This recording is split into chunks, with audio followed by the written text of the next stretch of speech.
parade. Yeah. Who gets a parade?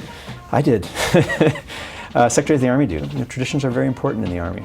Indeed, this welcome ceremony was traditional, but the man it honored is not. Mr. Secretary-in-Chief, thank you. Eric Fanning, the outgoing Secretary of the Army, is also the first openly gay Secretary of the Army. It seems like ancient history now, but Don't Ask, Don't Tell was in existence when this president was sworn in. The repeal of the Don't Ask, Don't Tell policy of dealing with gays in the military came just 5 years before Fanning's appointment. Still, even before that, Fanning held high-level civilian jobs in all 3 branches of the military: Deputy Undersecretary of the Navy, Undersecretary of the Air Force, and Undersecretary of the Army. It's interesting to me that you have been in service to the military for decades and that you never served in the military. We have an important tradition in this country, constitutional tradition as it is, of civilian control of the military. So the military should not be in control of the military? That's a very important part of what's made this country such a secure, successful democracy over all these many years. While the generals manage the combat side of the Army, 48-year-old Fanning has run the business side.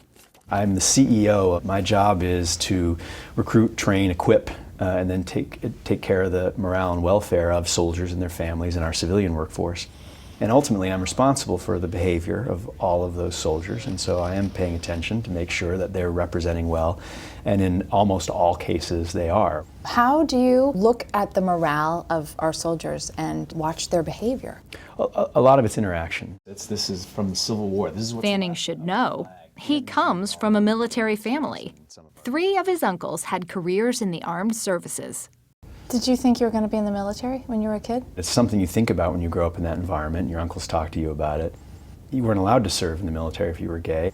A number of people serve, and they make the choice to serve in silence. I just didn't think that was going to work for me. How did you come out to your uncles who were in the military? I don't know that there was a specific coming out moment for me with the uncles. They found out, and they've been great. The Honorable Eric K. Fanning, sir, thank you for being here. During his relatively short tenure, Secretary Fanning made 31 trips to Army installations around the globe, like this one in Oahu. This is an incredibly large organization. And so hierarchical, with tradition. Yeah, and you don't make very informed decisions at this level if you don't have that input from all the different levels. I, Eric Fanning.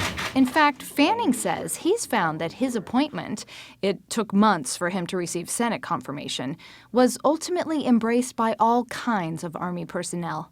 How do you reconcile the old Army with this new Army where there are older soldiers welcoming you so warmly?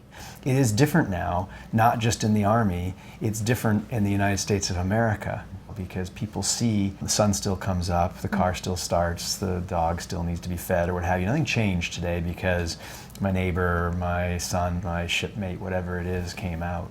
In part because of that belief, under Fanning's watch, the Army has become more inclusive with women and transgender soldiers serving in combat roles. And, as his final directive as secretary, Fanning has issued grooming and dress waivers to Sikhs and Muslims for religious reasons. What drives me personally is the view that the more the Army looks like society and the more voices we can bring in, the stronger that we're going to be. Do you think your being gay made you want to really focus on inclusivity and diversity in the Army? Absolutely. I know from my own personal experience how important it is to see someone that you can identify with in a leadership position so that you can see yourself in that position. Do you think that your commitment to diversity in the Army will be continued in a new administration? I don't know.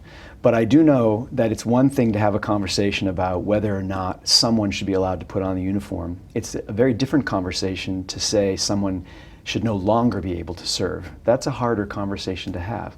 Progress is never completely linear, but it is hard to walk back on some of these things. He's always been himself, never had to hide who he was. Ben Masry Cohen, who works at the National Gallery in Washington, is Fanning's partner.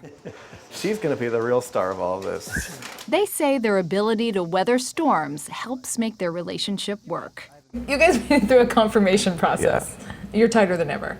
So do you think there might be a wedding? Oh my gosh. Look, things are going great. I love him very much. I think we're in a great place right now. Things will only get better. Yeah. I can't believe it's only Tuesday. Later this week, Secretary Fanning will leave his office at the Pentagon one last time. And just as they welcomed him with tradition, they'll say goodbye with one. I'll have my farewell ceremony and then the clapping out where they line the hallways and the stairwell as you leave for the last time. So that'll be the 18th. You gonna cry? Yeah, I'm sure I'll be emotional. I mean, I'm emotional about a lot of things right now because it's an incredibly rewarding experience, and so it'll be hard to leave. And I'm moving on. It'll be good for me, and we'll figure out what that means in due course.